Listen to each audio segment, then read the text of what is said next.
Well, still trying to figure out kind of how I actually made this look so nice. This is the original City Gabai.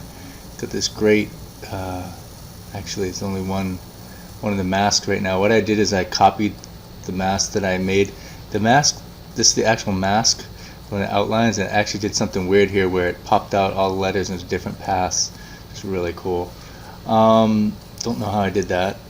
I do know that I can get some kind of effect like this, like a cutout effect like this, and I can see that I'm limiting the glow to within the in saber within the letters. But what I did is I copied the mask. This one I don't know if I ever used. When I copied the mask, I was able to set different light paths. So this one moves in one direction, the other one moves in the other direction in different colors, which is definitely the way to do it. I don't know if I put these into comps. It seems like I put these into comps. Notice I had some of these added and some of these were on normal. Don't know quite how that all worked out. Now this one I don't know if I ever, yeah, that one pushed out too. I don't know. These all have, oh this one, yeah, these all have saber on them too. I don't know if I ever hooked all these up or not. Let's see if I did. Let's see what that looks like. It might have been a different color at the end there. I don't know. There's green and blue. This looks really, really good, moving in different directions. Anyways, we can use this to study. I'm going to play with this some. I'll be back, see if I figure anything out. Okay, so this is kind of how you set up the background and align it. You just keep kind of playing with it till you get about the right size. This is in the comp. This whole After Effects and outline has to be, saber and outline has to be its own private comp. That's a pre-comp. And then here in the regular display, haven't had any background to it, but it keeps getting closer here. And part of setting that up is getting into the, you can see it's still a little too tall. You got to bring down the size a little bit. So part of getting into that is I go back into this red element. This is the element here. Go back into scene setup. Work on the work right in here. Look with the UV offset. We'll set the height in the sideways. So you can see that's getting closer and closer there. Still a little bit too tall, I think. But you can also set the vertical here, and you have a bunch of yeah, still too tall, unfortunately. Way too tall, strangely too tall. Anyways, there's a way to do it. This is still way too tall. And then you get all these color adjustments and stuff right in here, which is awesome. So it's getting closer, but that's basically how you go about it. For sure, you got to deal with these. You have different options here for setting these to fill or not. Right now, there's actually a actually you have to be in the pre-comp to do that, to really make those work. You're on the text layer right now. Okay, and that's going to change things if you want to take away that color. And then the other thing that I'm working with here is the, and see, here's the background too. Take away the color there. Oh, one of these is going to be colored, it's not one or the other.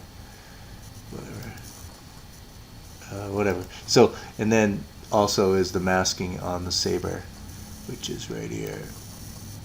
These are alpha modes. You've got the inversions, disabled, mask core, got the mask glow. Some of these look pretty awesome. And you've got disable, and you've got this inverse masks. That's probably what I use for City Gabai, actually. That is nice. That's pretty much what I'm looking for.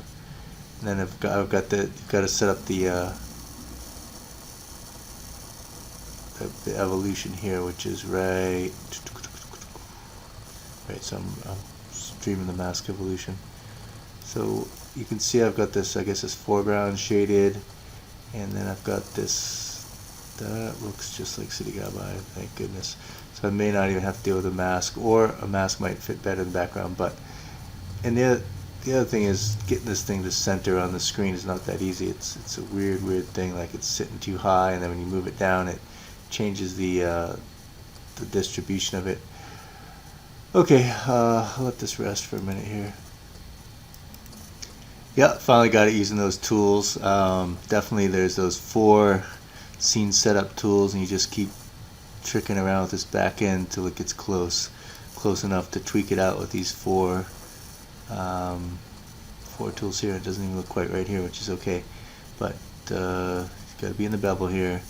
Hold on to these, get in here, and you know there's a difference between a physical shader and a this other kind of shader too, and you just use these four till you can get it really close enough. Cancel this out of here. I wonder what this would look like. Standard shader. Oh, that's pretty too. Try that. Yeah, that's pretty too. There is some difference. I don't know what it is, but this looks really good. That's really. And then you can change the colors. Boy, that's smooth. Now I want to add some metal in front of it, but and you could actually extrude this in a weird way too. Can't remember how I did the bevel extrudes, but there's a way. Anyways, right, just extrude the bevel way out so you get this hollow texture. Would be pretty cool. And this definitely moves if you get back in the camera here. I think this goes. Oop, be careful. You'll be in the camera for that. Anyways, this definitely moves with it. Yeah, it definitely moves right with it while it's playing. Super nice. Yeah, we're still in the camera here. Yeah, it's just a lot of processing power going on. Well, yeah, right. So it still moves with it. Excellent. Okay, I might even use that. Turn that blue and use it. Okay, that's that. Looking good. Stop this for now.